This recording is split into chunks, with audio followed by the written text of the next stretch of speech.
In this episode, we are going to do some final checks on our two major systems that make the boat go. And there's nothing on there? That's a win. No cracking, no bending. One of these bolts here is, the head is gone. So it's definitely a don't try this at home. It's not the perfect scenario, but we feel live confident. A dangerous and risky lifestyle. Very dangerous. We would never recommend. Yeah. This is Joel. Together with Tony and Jared, he gave up everything to buy a sailboat and go on the adventure of a lifetime. But after a death-defying sail to Cuba, he found himself alone. Wish me luck on this adventure. When Michael finished school, I asked her to sail with me, and she agreed. Together, we explored the Bahamas, rescued a dismasted boat, sailed through a tropical storm, battled parasites and fiberglass for a year in the boatyard, adopted an orphan puppy, survived a hurricane, sailed across the Caribbean Sea, and fell madly in love.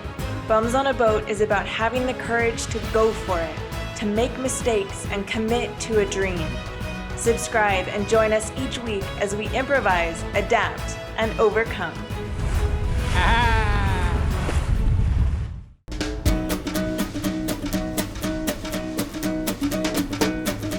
Is this boat actually ready to sail?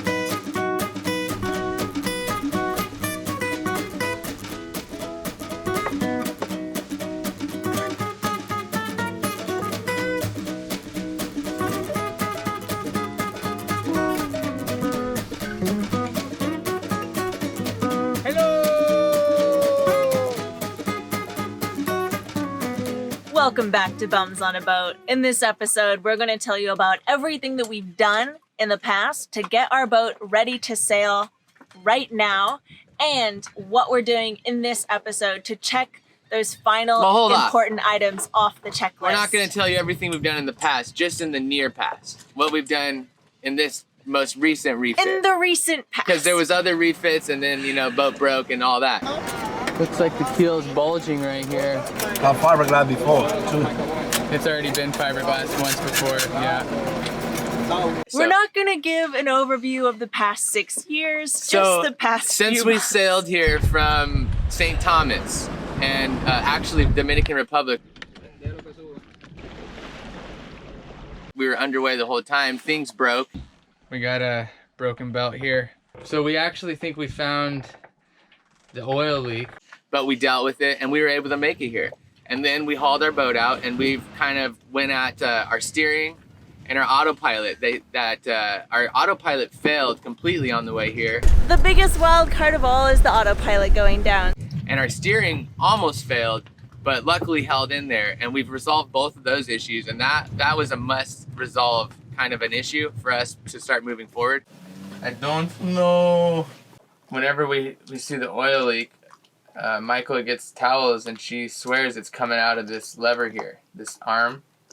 So took our fuel pump apart just to investigate. There's a tiny little O-ring in there, and this was brand new, and it's been leaking ever since we got it. If this is actually what's happening, then it came brand new with the bad O-ring.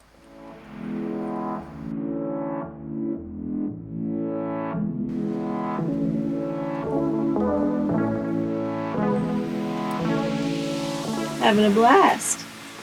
Yeah, it's kind of like being handcuffed and trying to play the flute.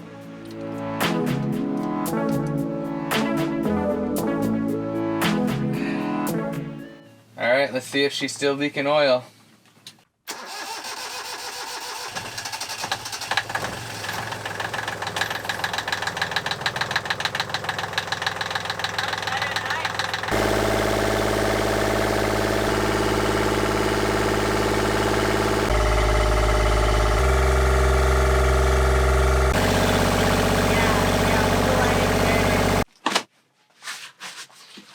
Michael is gonna check for the oil leak, and there's nothing on there. That's just gunk from the engine body. And before it was wet and oily, so okay, that's one. I think that was really where it was leaking oil. That's a win. The first way we're gonna test out the rig is by hauling Joel's butt all the way up to the top of the mast and seeing if this thing falls over. He's going to look at all the fittings along the way where the shrouds and the stays connect to the mast, and he's gonna replace our topping lift. So I was just on my way up the mast, and a friend of ours named Jerry just stopped by. He needs some Wi-Fi, so we're gonna let him use our hotspot, and so he could do some things on the internet while I go up the mast. We are at the spreaders. It's a little windy up here. I hope you can hear me. We're going to investigate.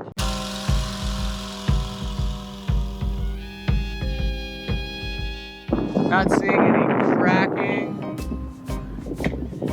No bending.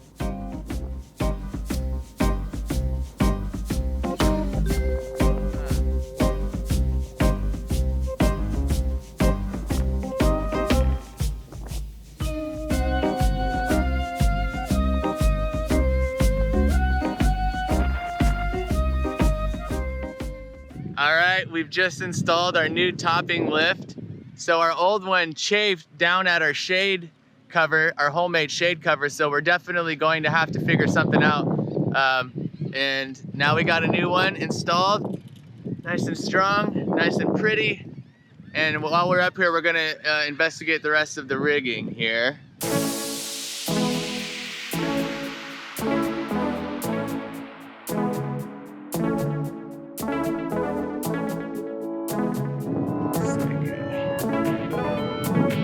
Here's our roller furler. Looks like it's up against this.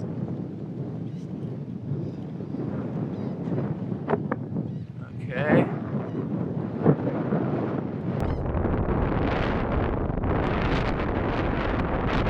No cracking, no bending.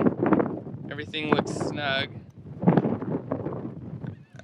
So they go up inside of the mast here, and then it looks like these clevis pins are holding it in, and then looks like it's just held in by this stainless steel piece. This one. Good. How about the view though up here? Let's enjoy this for a bit, eh? Yee!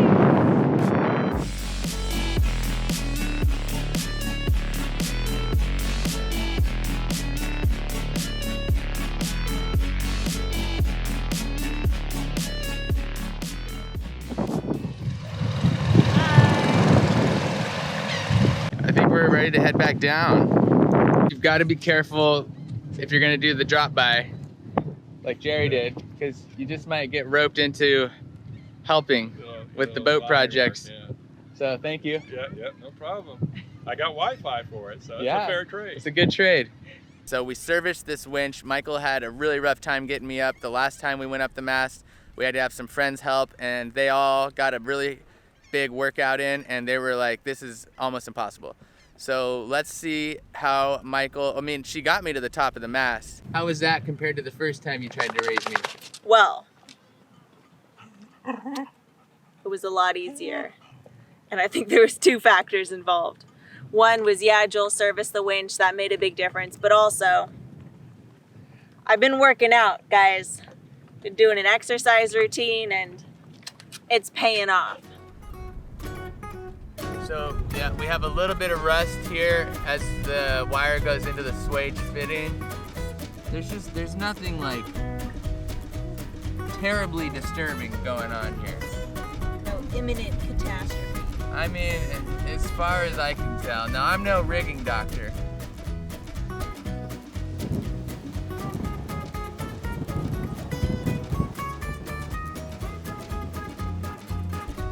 Side stay here. See the green color there? From what I understand, that's okay. The pins look like they're straight, though. I mean, I guess that seemed important, right? And I don't see any cracks. It's just a little bit of forestay here.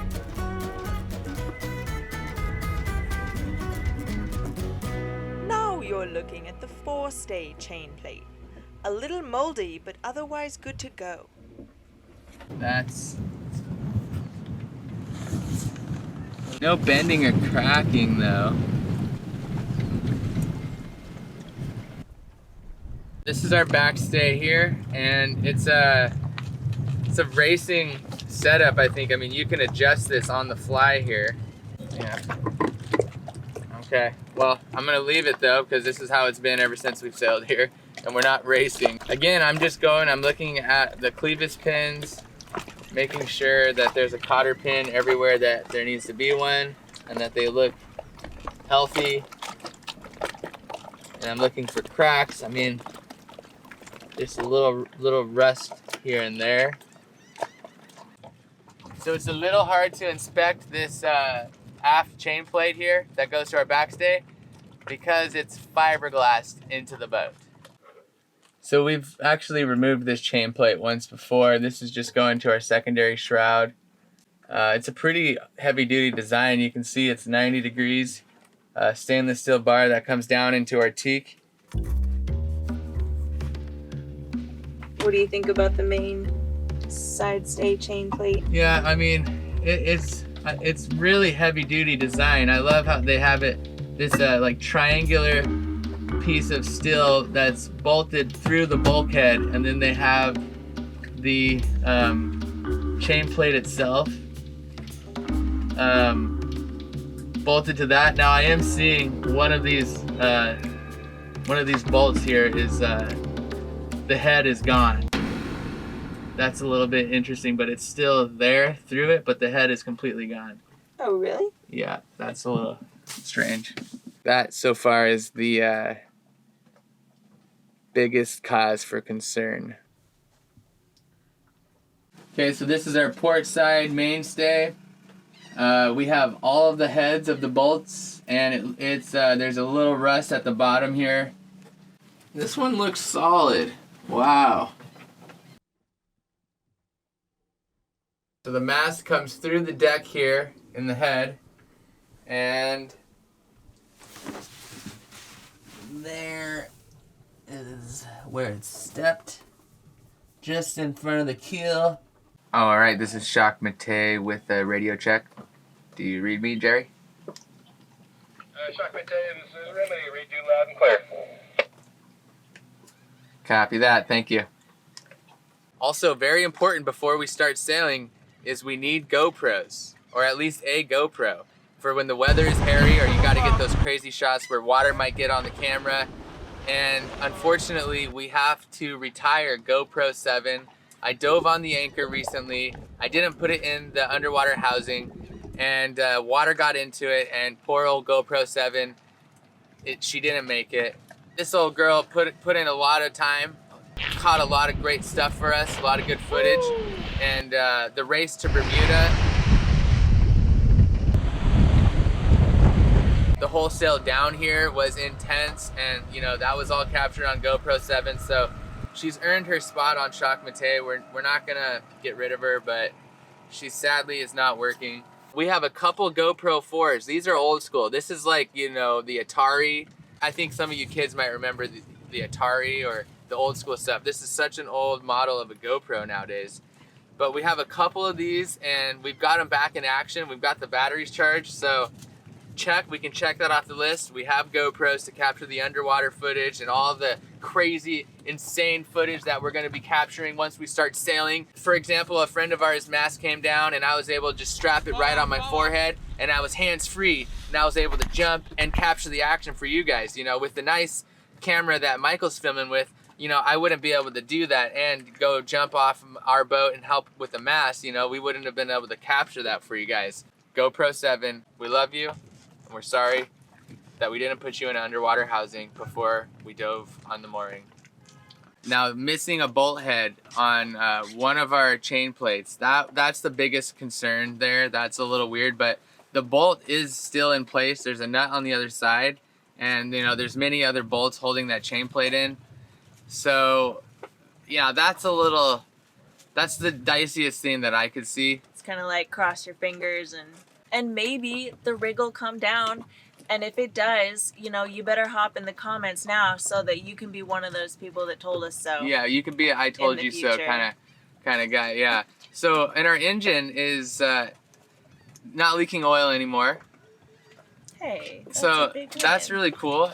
And Yeah. honestly, Jacques Mate is better now than she's ever been. Well, yeah. Especially with our steering. And like I said, the engine is good. And maybe even an autopilot. The autopilot is hooked up and running. So the rigging, it's definitely due. And we have plans to redo all of it. Our friend Jerry, who stopped by the boat, was even telling us how he just redid his whole rig in Grenada. So we're like, oh, boom, that was our plan. Grenada's the place to do it, which Yeah. is about a 6 to 8 hour sail south That'll of where we're at. And that's coming soon. But we're gonna play a little bit before getting into more boat work, because if you've been following us, you've noticed we've been doing, you know, just a lot of boat projects. Constantly. And it's just kind of, you pick your battles, and then, so it's definitely a don't try this at home. It's not the perfect scenario, but we feel live confident. a dangerous and Yeah. risky lifestyle. Very that we dangerous. would never recommend. Yeah, and it's not like that rusty. It's pretty solid. It's pretty you know, and we rusty. got like multiple cables, so maybe one will pop or something, but we have other ones going. And I think we kept our shroud that we replaced. So we do have yeah, an extra we've shroud. replaced 2 shrouds. You don't remember? On the boat. We replaced 2 shrouds. Oh, we did 2 of them. Yeah. So we've replaced 2 shrouds and looper on. Yeah. Oh, okay. So cotter pins. Here's a good question for you guys, Way. And I've heard some people say that you only want to bend a cotter pin on one side, and the other people that say you kind of do the clover. The argument against that is that weakens them.